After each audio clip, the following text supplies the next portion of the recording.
Hola, bienvenidos y bienvenidas a todas y a todos a este aula virtual. Como ya veis en el título de este vídeo, lo vamos a dedicar a la explicación del concepto de la ley de Joule. Pues bien, dentro del estudio de la corriente eléctrica y basándonos en tres conceptos como son la tensión, la corriente y la resistencia, expresamos la ley de Ohm, gracias a la cual se pueden explicar varios fenómenos eléctricos, entre ellos el efecto Joule. ¿Por qué los aparatos eléctricos se calientan cuando circula corriente a través de ellos? Veremos el porqué y además vamos a cuantificar esa energía y explicaremos los efectos adversos y también beneficiosos de dicho efecto.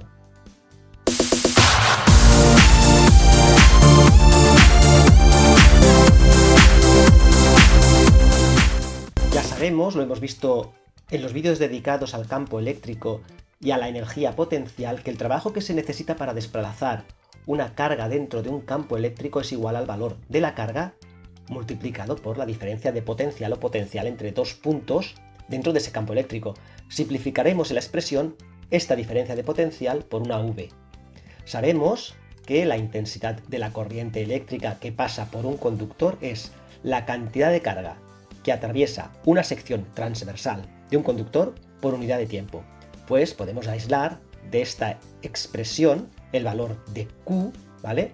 Y, por otra parte, la ley de Ohm nos dice que la intensidad de la corriente que circula por un conductor es directamente proporcional al voltaje o a la diferencia potencial e inversamente proporcional a la resistencia del conductor.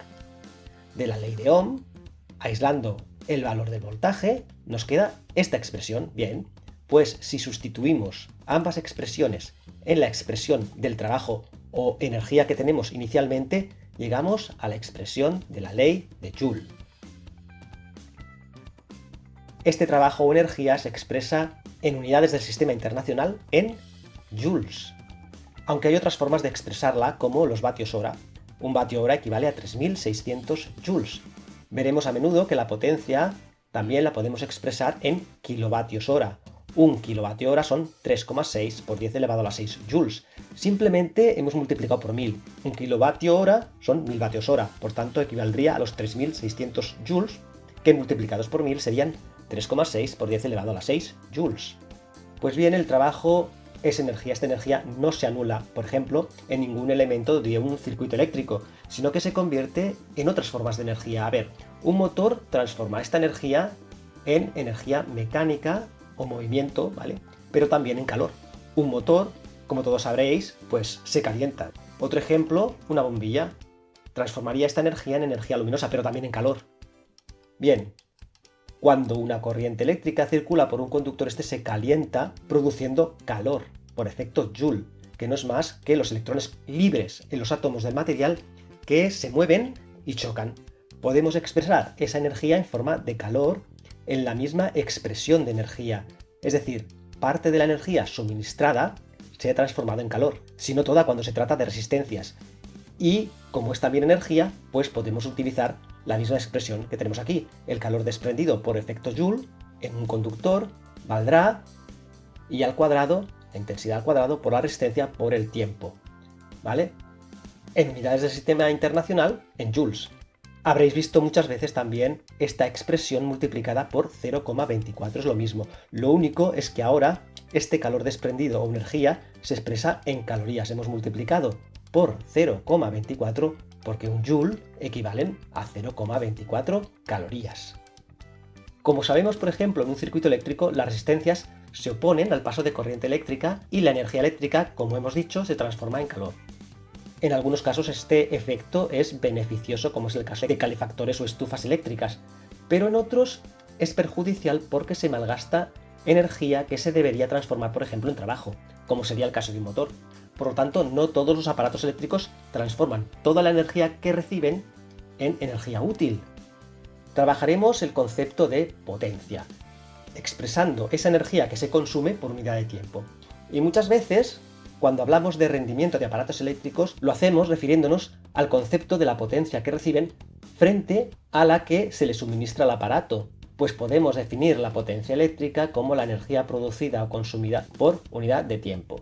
Sustituyendo el valor de la energía o trabajo por la expresión que ya conocemos y simplificando la t, tiempo, ¿vale? Llegamos a esta expresión de aquí.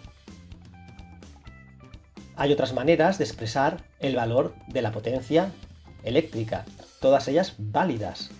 La ley de Ohm nos permitirá expresar esta potencia en función de diferentes parámetros, bien aislando de dicha ley, de la ley de Ohm, la resistencia, de tal forma que la potencia quedaría expresada de esta manera, o aislando el valor de la intensidad y sustituyendo con lo que el valor de la potencia quedaría así. Lo único que hemos hecho ha sido sustituir el valor de la resistencia en la fórmula general esta de aquí, o el valor de la intensidad. Ya os digo, todas estas expresiones son válidas para el concepto de potencia. Dicho esto, que a priori no parece muy complicado, podemos intentar resolver algunos ejercicios sencillos que os pudieran plantear en un primer nivel. Bueno, pues vamos a tratar de resolver unos cuantos ejercicios sencillos. Vamos a empezar por este que tenemos aquí. Es una bombilla, nos dice que consume 100 vatios al conectarse a 230 voltios y nos piden que calculemos el valor de la resistencia de esta bombilla y la intensidad de la corriente que circula a través de ella. Bueno, vamos a empezar aplicando una de las fórmulas que hemos deducido antes. En concreto, hay una que nos definía la potencia en función del voltaje y la resistencia. Esta de aquí, ¿verdad? La potencia es igual al voltaje al cuadrado partido por la resistencia.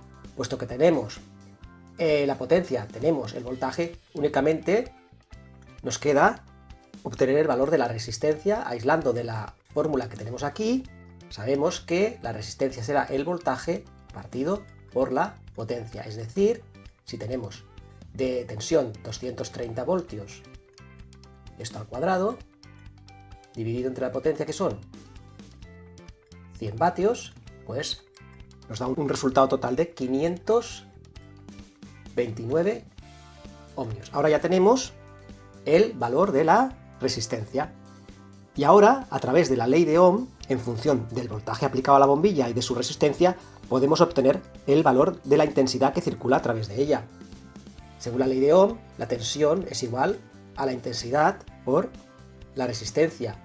Aislando de aquí el valor de la intensidad, tenemos que es la tensión partido por la resistencia. La tensión son 230 voltios, la resistencia son 529 ohmios, pues operando obtenemos un valor de intensidad de aproximadamente 0,435 amperios. También podríamos haber calculado primero el valor de la intensidad a través de otra expresión que tenemos de la potencia, que es que la potencia es igual a la tensión por la intensidad, ¿verdad? Por lo tanto, aislando de aquí el valor de la intensidad, teníamos que es la potencia partido por el voltaje. Es decir, la potencia son 100 vatios, el voltaje 230 voltios y hubiéramos obtenido el valor de la intensidad, que es, como hemos visto, de 0,435 amperios. Y a partir de aquí, pues la resistencia, ¿vale?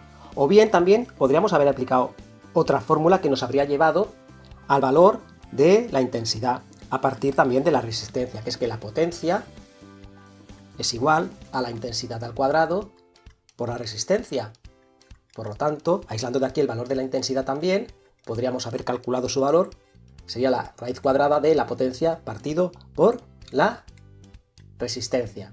Y esto nos daría también, pues serían 100 vatios partido por 529 ohmios, ¿vale? La raíz cuadrada, y su valor 0,435 amperios. Como veis, hay varias maneras de llegar al mismo resultado. Se pueden aplicar varias fórmulas y todas ellas son válidas. Bien, una segunda parte del ejercicio nos dice que si la bombilla anterior la tenemos encendida durante 30 días consecutivos, 6 horas cada día, ¿vale? Nos piden que calculemos el total de kilovatios hora consumidos por esta bombilla. ¿Cómo podemos resolver el ejercicio? ¿Os acordáis que habíamos aplicado la fórmula de la potencia, que no era más que la energía o el trabajo por unidad de tiempo? Esto es trabajo o energía, esto es tiempo. No debéis confundir, ¿vale? Nunca, los kilovatios horas no son potencia, es energía. aislando de aquí el valor de la energía o el trabajo, es la potencia por la unidad de tiempo. Aclarar sobre todo que cuando nos piden que calculemos los kilovatios hora que consume la bombilla en este tiempo, nos están pidiendo energía consumida, no la potencia. La potencia se mide en vatios, ¿vale? El trabajo son unidades de potencia que son vatios. Aquí no confundir el símbolo del trabajo o energía con las unidades de la potencia, que son vatios, ¿vale? Por unidad de tiempo, que son, por ejemplo, segundos en unidades del sistema internacional, y eso nos da julios. Pero acordaos que habíamos dicho que un vatio hora son 3600 julios. Es decir, cuando nos hablan de vatios hora, nos están hablando de unidades de energía. Por lo tanto, ¿cómo resolvemos el problema? Pues a partir de esta expresión de aquí, potencia por tiempo, fijaos que son 100 vatios de potencia y el tiempo. Aprovechando que nos lo dan, nos dicen que son 6 horas diarias durante 30 días, son 180 horas. ¿De acuerdo? Lo podemos dejar en horas y el resultado lo tendríamos en vatios hora, ¿vale? Sean 18.000 vatios hora, que pasado a kilovatios serían 18 kilovatios hora. Si pusiéramos aquí el tiempo en segundos, tendríamos que multiplicar estas 180 horas por 3.600 segundos por cada hora y tendríamos el resultado en joules, ¿vale? Para pasar de joules a vatios hora, como hemos dicho, un vatio hora son 3.600 joules. Pero si colocamos el tiempo directamente ya en horas, pues ya tendremos el resultado en vatios hora. Recordad sobre todo, no os confundáis. Vatios hora son unidades de energía, no son unidades de potencia. Bueno, 2 ejercicios muy básicos que espero que os hayan ayudado a aclarar un poquito más estos conceptos y os hayan sido de utilidad. Venga, un saludo a todos y nos vemos.